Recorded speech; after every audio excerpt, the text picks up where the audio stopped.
प्रकाश का परावर्तन। तो प्रकाश के परावर्तन, जिसको इंग्लिश में कहते हैं रिफ्लेक्शन ऑफ लाइट, क्या होता है इस चीज़ को समझते हैं। यह एक फेनोमेनन है, यह एक घटना है। देख सकते हैं यह एक समतल दर्पण है, प्लेन मिरर है, जिसका परावर्तक सतह यह है, रिफ्लेक्टिंग सरफेस यह है, परावर्तक सतह है यह।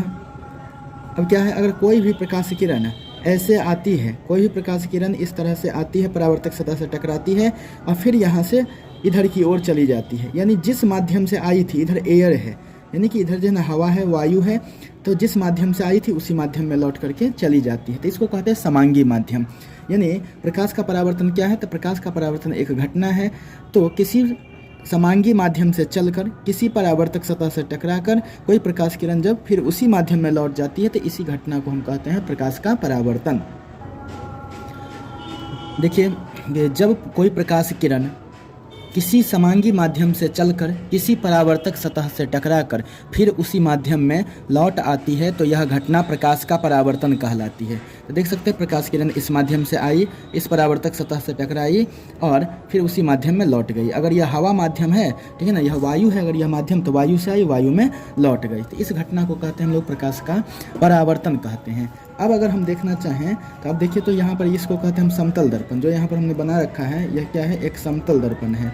समतल दर्पण है, समतल दर्पण का यह परावर्तक सतह है, यह समतल दर्पण का परावर्तक सतह है, परावर्तक सतह है यह समतल दर्पण का। अब देखिए तो जरा, जो प्रकाश किरण इस समतल दर्पण पर आती है, तो आने वाली किरणों को हम कहते हैं आपतित किरण, आने वाली किरणों को हम आपतित किरण कहते हैं।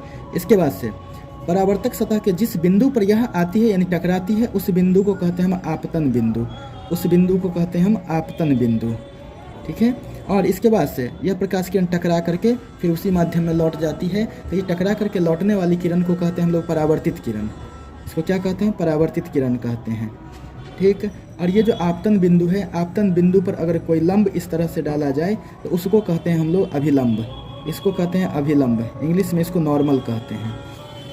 तो इस तरह से हम देख सकते हैं यहाँ पर कि यह आपतित किरण हो गई, यह परावर्तित किरण हो गई, यह अभिलंब हो गया, यह जो है हमारा आपतन बिंदु हो गया, पॉइंट ऑफ इंसिडेंस कहते हैं। और यह दर्पण का परावर्तक सतह है, जिधर से रंगा हुआ है वह रजतीत सतह है, पॉलिश्ड सतह है या सिल्वर्ड सतह इसको कह सकते हैं। और दूसरा जो चिकना सतह है उसको कहते हैं परावर्तक सतह, जहाँ से प्रकाश किरण परावर्तित होती है। इस पर जो हमने इस लंब को डाला आपतन बिंदु पर, उसको कहते हैं हम लोग अभिलंब। अब देखिए, आपतित किरण और अभिलंब के बीच के कोण को कहते हैं हम लोग आपतन कोण, आपतन कोण कहते हैं, जिसे हम कोण आई से दिखाते हैं। और इधर हम देख रहे हैं कि परावर्तित किरण और अभिलंब के बीच के कोण को कहते हैं हम परावर्तन कोण, जिसको हम आर से दिखाते हैं। तो इस तरह से हमें जो है पता चला कि कैसे परावर्तन में जो ना कौन कौन सी किरणें होती है, कौन कौन से टर्म होते हैं। तो देखिए, अब हम आपतित किरण की बात करते हैं। तो आपतित किरण क्या है, इस चीज़ को देखिए। तो यहाँ से हमने देख लिया कि यह आपतित किरण है, यह परावर्तित किरण है, यह अभिलंब है, इसको आपतन बिंदु कहते हैं। आपतित किरण और अभिलंब के बीच के कोण को हम कहते हैं आपतन कोण, जिसे कोण आई से सूचित करते हैं, दिखाते हैं, दर्शाते हैं। और दूसरा है ये कोण, जो क्या है, परावर्तित किरण और अभिलंब के बीच का कोण है, जिसको हम कहते हैं परावर्तन कोण, जिसे हम कोण आर से सूचित करते हैं या दिखाते हैं।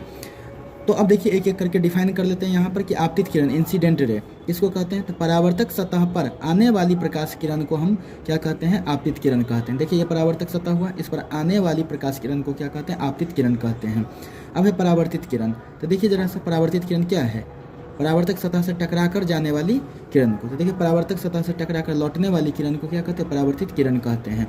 अब इसके बाद से आपतन बिंदु। देखिए, किसको कहते हैं आपतन बिंदु, इंग्लिश में इसको कहते हैं पॉइंट ऑफ इंसिडेंस, इसको कहते हैं रिफ्लेक्टेड रे। यहाँ पर परावर्तित किरण को, आपतित किरण को कहते हैं इंसिडेंट रे। ये सब चीज़ को भी समझना है। अब देखते हैं आपतन बिंदु, पॉइंट ऑफ इंसिडेंस क्या है, कौन है आपतन बिंदु।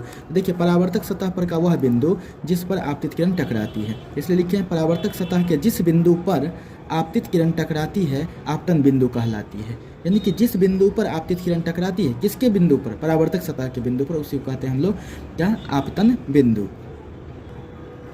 अब हम बात करते हैं आपतन कोण की। किसको कहते हैं हम लोग आपतन कोण, इंग्लिश में कहते हैं इसको एंगल ऑफ इंसिडेंस। तो देखिए, आपतन कोण किसको कहते हैं, आपतित किरण और अभिलंब के बीच के कोण को। आपतित किरण, जरा से मैं यहाँ पर थोड़ा सा फिगर बना लूँ, तो ये क्या था, आपतित किरण था, यहाँ पर ये परावर्तित किरण और यहाँ पर ये अभिलंब था। तो ये आपतित किरण और अभिलंब के बीच के कोण को ही क्या कहते हैं, आपतन कोण, जिसे हम क्या लिखते हैं, कोण आई द्वारा दर्शाया जाता है, ये लिखते हैं। इसके बाद परावर्तन कोण। तो देखिए, ये है परावर्तित किरण है, परावर्तित किरण और अभिलंब के बीच के कोण को, यह अभिलंब है, उसके बीच के कोण को हम लोग क्या कहते हैं? परावर्तन कोण। तो देखिए लिखिए, परावर्तित किरण और अभिलंब के बीच के कोण को कहते हैं परावर्तन कोण। इसे कोण r द्वारा दर्शाया जाता है। अब रही बात यहाँ पर अभिलंब, ये टर्म आया अभिलंब, किसको कहते हैं? अभिलंब। तो यह जो आपतन बिंदु है, आपतन बिंदु पर डाले गए लंब को, जो परपेंडिकुलर, जो लंब आपतन बिंदु पर खींचा गया है, उसी को हम अभिलंब कहते हैं। तो इस तरह से देख सकते हैं अभिलंब, जिसको इंग्लिश में नॉर्मल कहते हैं, आपतन बिंदु पर डाले गए लंब को अभिलंब कहते हैं।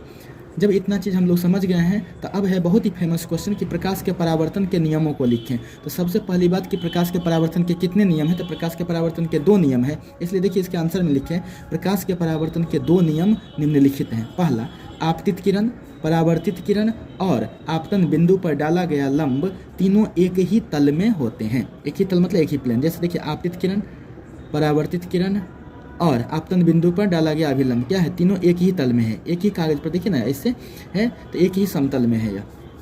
दूसरा है आपतन कोण और परावर्तन कोण बराबर होते हैं, यानी कोण I बराबर कोण R। तो इस तरह से हम लोग जो है प्रकाश के परावर्तन के नियम को भी देख लिए।